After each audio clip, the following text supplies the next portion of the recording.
কিন্তু সব শেষে আমাদের আল্লাহর সাথে সম্পর্কটা কি? আমি আগেও বলেছি, আমাদের তাঁর সাথে প্রাথমিক সম্পর্ক কি? তিনি আমাদের মালিক আর আমরা তাঁর দাস, এটাই সম্পর্ক। আল্লাহর ব্যাপারে এই প্রাথমিক বিষয় যে বুঝতে পারবে সে অবশ্যই একটা ফলাফল উপলব্ধি করবে, তা হচ্ছে ইয়াকা না'বুদু। এটাই হচ্ছে পরিশেষ, ইয়াকা না'বুদু। শুধু তোমার কাছেই আমরা দাসত্ব স্বীকার করি, ইচ্ছাকৃত দাসত্ব। এখন চলুন দাসত্ব নিয়ে কথা বলি। দাসত্ব কি ইচ্ছাকৃত হয় নাকি জোর দিয়ে করতে হয়? দাসত্ব কি ইচ্ছাকৃত হয় নাকি অনিচ্ছাকৃত? অনিচ্ছাকৃত। কেউ বলবে না আমি অন্যরকম একটা চাকরি খুঁজছি, আমি আমার পায়ে শিকল বাঁধা পছন্দ করি। ওকে, কেউ দাসত্বের চাকরির জন্য অ্যাপ্লাই করে না, ঠিক না? দাসত্ব কখনো ইচ্ছাকৃতভাবে করা হয় না। আমরা সেই হাস্যকর উদাহরণ দেখতে পারি, আপনি এসে বললেন এই যে আমি আপনার দাস, আমি বললাম চলো কিছু করি। এটা ইচ্ছাকৃত, কিন্তু এটা সাধারণত হয় না। আল্লাহর থেকে বেশি শক্তিশালী কোনো মালিক হতে পারে না। এবং অন্য মালিকদের আরেকটা বিষয় এরকম, সাধারণত দাসরা মালিকদের ভালোবাসে নাকি ঘৃণা করে? ঘৃণা করে। এবং একবার যদি তারা সুযোগ পায় তাহলে কি করে? মুক্ত হতে চায়।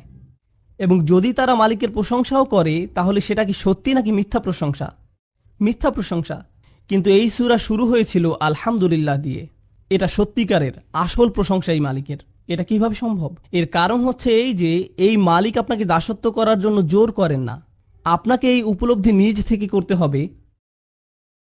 তাই তিনি এটা বলেননি যে উ'বুদুল্লাহ, আল্লাহর দাস হও, বরং আমরা বলি ইয়াকা না'বুদু, আমরা তোমার কাছে নিজেদের দাসত্ব বিসর্জন করলাম, আমরা তৈরি, আমরা নিজ থেকে এটা বেছে নিয়েছি, আমরা ইচ্ছাকৃতভাবে দাসত্ব স্বীকার করছি। চমৎকার ব্যাপার। এই যে ইসলাম ধর্ম আপনাকে ফাতিহাতেই বলে দিচ্ছে তোমাকে এটা বেছে নিতে হবে, তোমাকে এটা বেছে নিতে হবে। কেউ তোমাকে মুসলিম হতে জোর করতে পারবে না, তোমাকে নিজ থেকে আল্লাহর কাছে আসতে হবে। আর কেন আপনার আল্লাহর কাছে আসা উচিত? আপনার আল্লাহর কাছে আসা উচিত সূরা ফাতিহার প্রথম ৩ আয়াতের জন্য।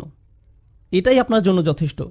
যদি সত্যি আপনি জানতেন আলহামদুলিল্লাহর মানে কি, রব্বিল আলামিনের মানে কি যদি আপনি বুঝে থাকেন, আর রহমানির রহিমের মানে কি আপনি যদি বুঝে থাকেন, আর মালিক ইয়াউমিদ্দিনের মানে কি আপনি যদি এগুলো বুঝে থাকেন, এগুলোর প্রত্যেকটা এককভাবেই যথেষ্ট। কারণ সব মিলে এটা বলার জন্য যথেষ্ট, ইয়া আল্লাহ আমি তোমার দাস, আমি নিজের ইচ্ছায় কাজ করতে চাই না, আমি সেটাই করতে চাই যেটা তুমি চাও আমি করি। কারণ যা তুমি চাও তা আমার চাওয়ার থেকে অনেক গুণ উত্তম। কারণ তুমি আমার রক্ষক, তুমি আমাকে ভালোবাসো আমার কল্পনার থেকেও বেশি, এবং তোমার ভালোবাসা আমি সর্বদা পাই। আল্লাহ তার দাসত্বের আগে তার ভালোবাসার ব্যাপারে বলেছেন, তাই না? তো আল্লাহ তাদেরও ভালোবাসেন যারা তার দাসত্ব গ্রহণ করে না, তাদেরও ভালোবাসেন যারা তার ব্যাপারে খারাপ কথা বলে, তাদেরকেও যারা তাকে অমান্য করে। ইয়া আল্লাহ তুমি এত ভালো, আমি তৈরি, আমাকে গ্রহণ করো, আমি সাইন আপ করছি। ইয়াকা না'বুদু, এটাই হচ্ছে সেই কথা যা আমি আর আপনি বলি যখন এভাবে দাঁড়াই। হয়তো আপনাদের মধ্যে কেউ একটা মুভি দেখছে, খারাপ মুভি, তারপর আপনি একটু বিরতি দিলেন, তারপর নামাজ পড়লেন, ইয়া আল্লাহ আমি শুধু তোমারই দাস, আমি কখনো তোমার কথা অমান্য করি না, আমি এই উপলব্ধি নিজ থেকে পেয়েছি, আমাকে পথ দেখাও।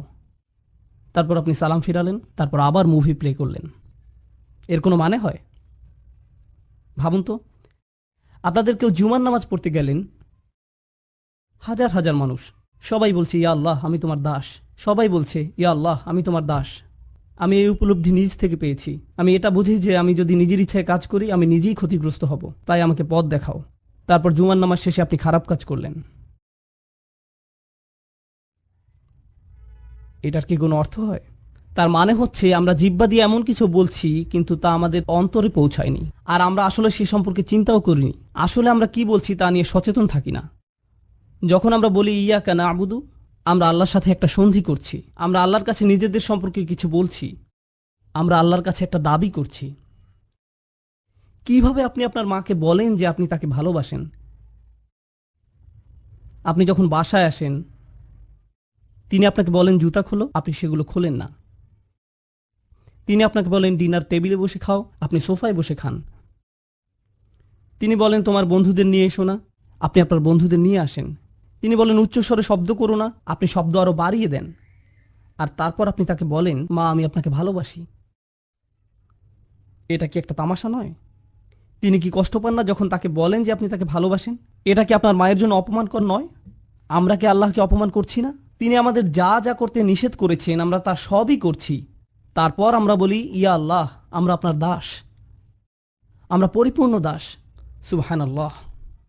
ওয়া ইয়্যাকা নাস্তাঈন, আর শুধু আপনার সাহায্যই আমরা চাই। কোরআনের সবচেয়ে সুন্দর আয়াতগুলোর মধ্যে একটা, ইয়্যাকা নাস্তাঈন। সহজ অনুবাদ, কেবল এবং একমাত্র আপনারই সাহায্য যা আমরা খুঁজে বেড়াচ্ছি, কেবল এবং একমাত্র আপনারই সাহায্য আমরা চাইছি। কিন্তু এটা কি বোঝায়? হে আল্লাহ, যখন আমরা সিদ্ধান্ত নেই যে আমরা আল্লাহর দাস হতে যাচ্ছি, আমাদের বুঝতে হবে এটা কোনো সহজ জিনিস না। এটা আল্লাহর সাথে অনেক বড় একটা অঙ্গীকার, এটা কোনো ছোট জিনিস না। আর আপনি যখন বড় অঙ্গীকার করেন, আপনার সাহায্য প্রয়োজন হয়। তাই আমরা আল্লাহর কাছে বলি, হে আল্লাহ, আমি একটা বড় অঙ্গীকার করেছি, আমি মনে করি না যে আমি নিজে নিজে এটা পালন করতে পারবো। আপনি কি এই ব্যাপারে আমার সাহায্য করতে পারেন? ইয়্যাকা নাস্তাঈন, দয়া করে সাহায্য করুন। ইয়্যাকা নাস্তাঈনের এটাই প্রথম অর্থ। কিন্তু ইয়্যাকা নাস্তাঈনের সবচেয়ে সুন্দর শিক্ষার একটি হচ্ছে, আরবি ভাষায় সাহায্য বোঝাতে ডজনের ওপর শব্দ আছে। নাসর এবং মুসাআদা, মাসাদ, আউন, অনেক অনেক শব্দ আছে এর জন্য। আল্লাহ আউন শব্দ ব্যবহার করলেন। নাস্তাঈন শব্দটি আরবি শব্দ আউন থেকে এসেছে। এটা খুব বিশেষ ধরনের সাহায্য। আমি চাই আপনারা এই সাহায্যটি বুঝুন, কারণ এটা আপনার জীবনে অনুধাবনের দরজাগুলো খুলে দেবে, সত্যিই দেবে। যখন আপনি বলেন ইয়্যাকা নাস্তাঈন, আপনি আসলে কি বলছেন? আপনি একটি রাস্তায় গাড়ি চালাচ্ছেন আর আপনার টায়ার নষ্ট হয়ে গেছে। আপনি সেটাকে টেনে রাস্তার সাইডে নিয়ে আসলেন। এখন আপনি কি করবেন? আপনি গাড়ি থেকে নামেন এবং দেখেন যে পিছনে অতিরিক্ত কোনো টায়ার আছে কিনা। আপনি সেটা নেন, গাড়িটা উপরে ওঠানোর জন্য চেষ্টা করেন যাতে করে টায়ারটা লাগাতে পারেন। কিন্তু আপনি গাড়িটা পুরোপুরি তোলার মতো যথেষ্ট শক্তিশালী না। তো যখন কেউ হেঁটে যাচ্ছে, আপনি বলেন, এই যে, আপনি কি আমাকে সাহায্য করতে পারেন? আর তারা আপনাকে সাহায্য করে। এটা হলো ইস্তেআনা। অন্যভাবে বলা যায়, ইস্তেআনা হচ্ছে যখন আপনি ইতোমধ্যে চেষ্টা করেছেন, আপনি শেষ করতে পারেননি, তখন আপনি অন্য কারো সাহায্য চান। এটা হলো ইস্তেআনা। ইস্তেআনা এটা নয় যে আপনার গাড়ির টায়ার নষ্ট হয়ে গেছে আর আপনি গাড়িতে বসে আছেন, কেউ পাশ দিয়ে যাচ্ছে, আপনি তখন বললেন, হেই, আমার গাড়ির টায়ার নষ্ট হয়ে গেছে, আপনি কি সাহায্য করতে পারেন? তিনি বললেন, হ্যাঁ, ঠিক আছে। তারপর আপনি বললেন, এখানে ট্রাঙ্ক খোলার একটা বাটন আছে, বাটন চেপে ট্রাঙ্ক খুলে আপনি কাজ করতে থাকুন আর আমি এখানে বসে সংবাদ শুনছি। এটা ইস্তেআনা নয়, এটা ইস্তেআনা না। কেন না? কারণ ইস্তেআনা দাবি করে প্রথমে আপনি আপনার নিজের জন্য কাজ করছেন, তারপর আপনি কাজটি শেষ করতে না পারার কারণে অন্যের সাহায্যের প্রয়োজন হয়। বোঝা গেল? সুতরাং অলস মানুষেরা ইস্তেআনা চাইতে পারেন না। যারা কোনো কাজ করে না তারা এই ধরনের সাহায্য চাইতে পারে না। নাস্তাঈন বলার মাধ্যমে আপনি প্রকৃতপক্ষে আল্লাহকে বলছেন, ইয়া আল্লাহ, আমি চেষ্টা করেছি, আমি আপনাকে বলছি যে আমি চেষ্টা করেছি, আমি চেষ্টা করেই যাচ্ছি, আপনি দেখতে পাচ্ছেন, আর এখন আপনার সাহায্য প্রয়োজন। তো এই পৃথিবীর কেউ যে আল্লাহর দিকে ফিরে আসে আর বলে, কিভাবে সম্ভব যে আপনি আমাকে সাহায্য করেন না? আর মানুষ তা করে। লোকে জিজ্ঞেস করে, কিভাবে আল্লাহ আমাকে সাহায্য না করে? আর এমনকি তারা নিজেরাও চেষ্টা করে না, তারা নিজেরা কোনো উদ্যোগ নেয় না, কিন্তু তারা আল্লাহকে দোষারোপ করে যে তাকে সাহায্য কেন করছে না। তারা কেবল তাদের নিজেদেরকেই দোষারোপ করতে পারে। এটাই আল্লাহর মূলনীতি। তিনি আপনাকে সাহায্য করবেন যখন আপনি নিজে উদ্যোগ নেওয়া শুরু করবেন। যদি আপনি নিজে নিজে উদ্যোগ না নেন, তিনি আপনাকে সাহায্য করবেন না। দুটো জিনিস আপনাকে এখানে বুঝতে হবে। আমি দুটো সম্পর্কেই বলবো। পৃথিবীতে এমন মানুষ আছে যারা কোনো উদ্যোগ নেয় না, আবার তারপর আল্লাহর কাছে সাহায্য আশা করে। এটা কখনোই আসবে না। সাহাবারা ফিরিস্তাগণ দ্বারা সাহায্যপ্রাপ্ত হয়েছিলেন বদরের যুদ্ধে, আপনারা সেটা জানেন। সাহাবারা যুদ্ধে ফিরিস্তাগণ কর্তৃক সাহায্যপ্রাপ্ত হয়েছিলেন, কিন্তু সাহাবাদেরকে যুদ্ধে যেতে হয়েছিল, শত্রুপক্ষকে মোকাবেলা করতে হয়েছিল, আর তারপর ফিরিস্তাগণ এসেছিলেন। ফিরিস্তাগণ আগে থেকেই সেখানে অপেক্ষারত ছিলেন না। এই, আমরা এখানে 3টা থেকে আছি, তোমরা কোথায় ছিলে? এটা এভাবে ঘটে না। ইব্রাহিম আলাইসাল্লামকে আগুনে নিক্ষিপ্ত হতে হয়েছিল, তারপর এটা শীতল হয়েছিল। বোঝা গেল? আপনাকে প্রথম আপনার অংশটুকু করতে হবে, যতটুকু আপনি পারেন, তারপর আল্লাহ সাহায্য আসবে। এটা নিজে নিজে আসে না। আরেকটা দিক হলো, এমন কিছু মানুষ আছে যারা ভাবে তারা নিজেরাই সব করতে পারে, তাদের আল্লাহর সাহায্য চাওয়ার দরকার নেই। আমি আমার চাকরিটি পেয়েছি কারণ আমি খুবই বুদ্ধিদীপ্ত, আমার খুব সফল একটা ব্যবসা আছে কারণ আমি খুব ভালো কিছু সিদ্ধান্ত নিয়েছিলাম, আমার একটা ভালো ডিগ্রি আছে কারণ আমি খুব চটপটে। আর আমরা ভাবা শুরু করি আমরা এটা পেয়েছি কারণ আমরা এটার যোগ্য দাবিদার, অথবা আমরা নিজেরা এটা অর্জন করেছি। ফাতিহা আমাদেরকে শিক্ষা দিচ্ছে সাফল্য তা এই জীবনে হলেও দুটো জিনিস থেকে আসে। আপনি নিজে উদ্যোগ নেবেন, তারপর আপনি অন্যের সাহায্য চাইবেন। এবার বলছি নাস্তাঈন সম্পর্কে শেষ বিষয়টি। যখন আপনি কারো কাছে সাহায্য চান, এটা সবসময় নির্দিষ্ট। এটা সবসময় নির্দিষ্ট। যদি আমি কোনো একটা পাহাড়ের গায়ে ঝুলে থাকি, হেল্প, আর কেউ হেঁটে যাচ্ছে আর আমাকে এক বোতল পানি দিল,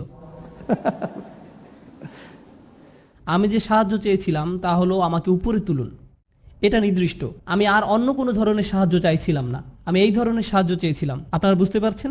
আপনার যখন কলমের কালি শেষ হয়ে যায় আর আপনি বলেন আপনি কি আমাকে সাহায্য করতে পারেন, তার মানে আপনি তাদের কলম চাইছেন। কিন্তু তারা যদি আপনাকে একটা বিস্কিট দেয়, সেটা সেই সাহায্য না যা আপনি খুঁজছেন। সাহায্য সবসময় নির্দিষ্ট। এটা কি পরিষ্কার?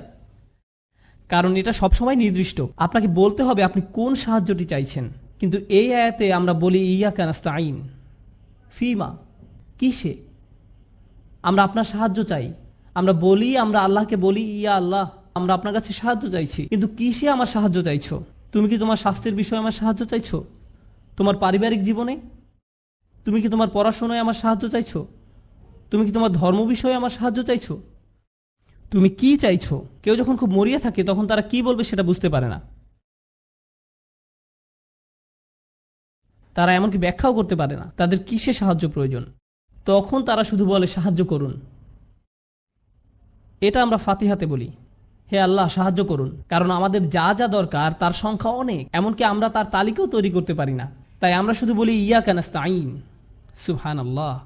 ইয়াকা না'বুদু ওয়া ইয়াকা নাস্তাইনের উপর শাইখ আশ-শারাই রাহিমাহুল্লাহর একটা সুন্দর কথা আছে, আমার খুবই প্রিয়। তিনি বলেছিলেন, সুবহানাল্লাহ, তিনি বলেছিলেন কেন আল্লাহ ইয়াকা না'বুদু প্রথমে বলেছিলেন আর কেন তিনি ইয়াকা নাস্তাইন দ্বিতীয় বললেন। কি হতো যদি তিনি এটা উল্টো করে দিতেন? কেন আপনি এটা উল্টে দিতে পারেন না, ইয়াকা নাস্তাইনু ওয়া ইয়াকা না'বুদু? তিনি বলেন দুটো কারণ আছে কেন আপনাকে এই পৃথিবীতে রাখা হয়েছে, সাহায্য চাইতে নাকি ইবাদত করতে, আল্লাহর দাসত্ব করতে। তাই আমাদের উদ্দেশ্যটা প্রথমে উল্লেখ করে নেওয়া হলো, আর আমাদের এই উদ্দেশ্য সফল করতে হলে আমাদের কি প্রয়োজন তা বলা হয়েছে দ্বিতীয়ত। কিন্তু আরেকটা আছে যেটা আরও বেশি সুন্দর জিনিস, যখন আমরা নিজেদের আল্লাহর কৃতদাসে পরিণত করি, যখন আমরা আল্লাহর ইবাদত করি, এটা আল্লাহর জন্য। যখন আমরা সাহায্য চাই, এটা কার জন্য? আমাদের জন্য। ইয়াকা না'বুদু আল্লাহর জন্য, আর ইয়াকা নাস্তাইন আমাদের জন্য। আপনি আল্লাহর জন্য যেটা চান তা আগে উল্লেখ করা উচিত, আর নিজের জন্য যেটা চান তা পরে উল্লেখ করা উচিত। এটা সুন্দর আচরণের অংশ, এটা ভালো বিনয়। ইয়াকা না'বুদু ওয়া ইয়াকা নাস্তাইন। সুবহানাল্লাহ। আপনারা বুঝতে পেরেছেন? আমাদের আলোচ্য বিষয় হবে সূরাটির বাকি অংশের দার্স শেষ করা। ফাসাল্লি লিরাব্বিকা ওয়ানহার ইন্না শানিআকা হুয়াল আবতার। কিন্তু আয়াতগুলোতে যাবার আগে কিছু বিষয় সম্পর্কে আমাদের পরিষ্কার ধারণা থাকা প্রয়োজন। প্রথমত, সাধারণভাবে বলতে গেলে বেশিরভাগ বর্ণনা মতে এই সূরা নাজিলের প্রেক্ষাপট হিসেবে অনেকগুলো ঘটনা রয়েছে, যা মোটামুটি একই রকম। এমন কোনো নিশ্চিত মতামত পাওয়া যায় না যে এই একটি ঘটনার প্রেক্ষিতে সূরাটি নাজিল হয়েছে। কিন্তু যেসব ঘটনার বর্ণনা পাওয়া যায় তার সবগুলো ঘটনা প্রায় সামঞ্জস্যপূর্ণ, এবং নিশ্চিতভাবেই সব ঘটনাতেই কাফিররা নবী আলাইহিসসালাতু ওয়াসসালামকে অপমান করার চেষ্টা করেছে। কিছু কিছু অবিশ্বাসী রাসূল সাল্লাল্লাহু আলাইহি ওয়াসাল্লামের কাছে এসে তাকে বিভিন্ন কটু কথা বলে যেত। আগের পর্বগুলোতে আমরা এরকম কিছু মন্তব্য সম্পর্কে জেনেছি। আজকে আমরা ইন্না শানিআকা হুয়াল আবতার আয়াতের ব্যাখ্যায় এগুলো সম্পর্কে বিস্তারিত জানবো ইনশাআল্লাহ তাআলা। তবে আমরা এতটুকু বলতে পারি, এই সূরার প্রেক্ষাপট ছিল সম্পূর্ণ নেতিবাচক। এর প্রেক্ষাপটে যেসব ঘটনা ঘটেছে, নবী আলাইহিসসালাতু ওয়াসসালামের জীবনে এই ঘটনাগুলো মোটেও সুখকর ছিল না। কিন্তু আল্লাহ এই নেতিবাচক ঘটনাগুলোর উত্তরে এই সূরাটি শুরু করেছেন খুবই ইতিবাচকভাবে। ইন্না আ'তাইনাকা আল কাউসার। আল্লাহ আযজা ওয়া জাল্লা নবী সাল্লাল্লাহু আলাইহি সাল্লামকে আল কাউসার দান করার কথা বলেছেন, যা অত্যন্ত ইতিবাচক এবং যা কাফিরদের কথার সম্পূর্ণ বিপরীত। এতে আমরা রাসূল সাল্লাল্লাহু আলাইহি সাল্লামের সিরাত এবং দাওয়াতে দ্বীনের কাজ সম্পর্কে গুরুত্বপূর্ণ একটা শিক্ষা পাই। সেটা হলো রাসূল সাল্লাল্লাহু আলাইহি সাল্লামের জীবনে খুবই বেদনাদায়ক এবং যন্ত্রণাদায়ক কিছু ঘটনা ঘটেছে, কিন্তু আল্লাহ চান তার প্রিয় নবী সাল্লাল্লাহু আলাইহি সাল্লাম ইতিবাচক দিকে ফোকাস করুন। আপনি বরং আল্লাহ আপনাকে যা দান করেছেন সেগুলোতে মনোযোগ দিন। আল কাউসারের দিকে ফোকাস করুন, যা আল্লাহ একান্তভাবে আপনাকে দিয়েছেন। এটাই এখানে প্রথম শিক্ষা। তাছাড়া এখানে আল্লাহর একটা অনুগ্রহ রয়েছে, তিনি নেতিবাচক কথা বলার আগে ইতিবাচক কথা দিয়ে সূরাটি শুরু করেছেন। তিনি ইতিবাচক কথা দিয়ে শুরু করেছেন, ইন্না আ'তাইনাকা আল কাউসার, তারপর ফাসাল্লি লিরাব্বিকা ওয়ানহার। এরপর তিনি নেতিবাচক কথা বলেছেন, ইন্না শানিআকা, অর্থাৎ আপনার শত্রু। শত্রুদের কথা একেবারে শেষে বলা হয়েছে। আবার এখানে নবী সাল্লাল্লাহু আলাইহি সাল্লামের প্রতি আল্লাহর অসীম ভালোবাসাও প্রকাশ পেয়েছে। যেমন নবী সাল্লাল্লাহু আলাইহি সাল্লামকে তারা যে কথাগুলো বলতো সেগুলো খুবই কষ্টদায়ক ছিল। তারা তার বিরুদ্ধে বিভিন্ন রকমের আপত্তিকর কথা বলতো। আপনারা জানেন তারা তাকে পাগল বলতো। ওয়াকুলুনা ইন্নাহু লামাজনুন, অর্থাৎ তারা বলে যে নিশ্চয়ই তিনি পাগল। ইয়াকুলুনা সাহির, তারা বলতো তিনি একজন জাদুকর। তারা তাকে মিথ্যাবাদী বলতো, সাহিরুন কাজ্জাব, অর্থাৎ একজন মিথ্যাবাদী জাদুকর। তো তারা তার বিরুদ্ধে এই ধরনের অভিযোগ করে তাকে কষ্ট দিত। কিন্তু তাদের যে কথার প্রেক্ষিতে এই সূরা নাজিল হয়েছে তা আরও অনেক বেশি কষ্টদায়ক ছিল। আগের পর্বগুলোতে সংক্ষেপে এই বিষয়ে আমরা জেনেছিলাম। এখন আমরা বিস্তারিত আলোচনা করব, কারণ এই পর্যায়ে বিষয়টি উল্লেখ করা গুরুত্বপূর্ণ। দেখুন, হাদিসে এসেছে রাসূল সাল্লাল্লাহু আলাইহি ওয়াসাল্লাম তার একজন সন্তান হারিয়েছেন, একজন পুত্র সন্তান। পরবর্তী হাদিসে আমরা তার নাম সম্পর্কে জানব। এখানে বিষয়টা ছিল তার সন্তান মারা গিয়েছে এবং চারিদিকে এই খবর ছড়িয়ে পড়েছে। আপনারা জানেন সন্তান হারানো পিতামাতা কেমন কষ্টের ভিতর দিয়ে যান। লোকজন এসে আপনাকে সান্ত্বনা দেওয়ার চেষ্টা করে। তারা এমন কিছু কথা বলে, সমবেদনা জানায়, যা আপনাকে এই বিশাল কষ্ট সহ্য করতে কিছুটা হলেও সাহায্য করে। তাছাড়া আপনি যখন কাউকে এই কষ্টের মধ্যে যেতে দেখেন, সে যদি এমনকি আপনার শত্রুও হয়,